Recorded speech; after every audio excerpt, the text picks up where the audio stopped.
Predstavím vám mikroskopický kufor, dielňu Mikrum.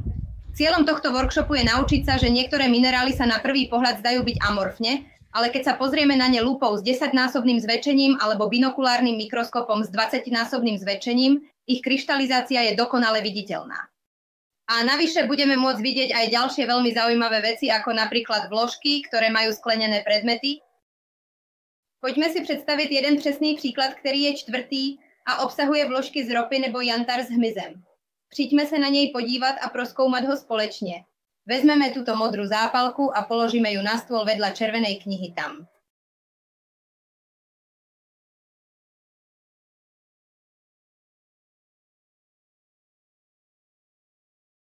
Začneme s touto zuritou, ktorá na prvý pohľad vyzerá modro a nevidí sa žiadna kryštalizácia.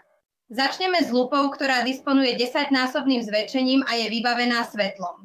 Pri použití tejto lupy sa objekty zdajú trochu väčšie, ale detaily nie sú úplne zreteľné. Prechádzame na binokulárny mikroskop. 20 zví. Je skvelé vidieť tie sklenené.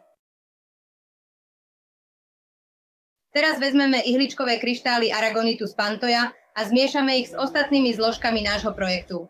Potom budeme pokračovať s ďalším krokom v našej práci. Blato a oceníme všetky aspekty perfektne. Okrem toho sú tiež dobre dokončené, čo je veľmi dôležité. Máme radosť, že sme si všimli tieto detaily, ktoré prispievajú k celkovému pozitívnemu dojmu.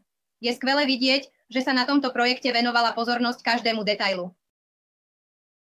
Tu môžeme vidieť ďalšie vzorky, ktoré evidentne nemajú žiadny záujem, alebo by sme nemohli povedať, čo sú.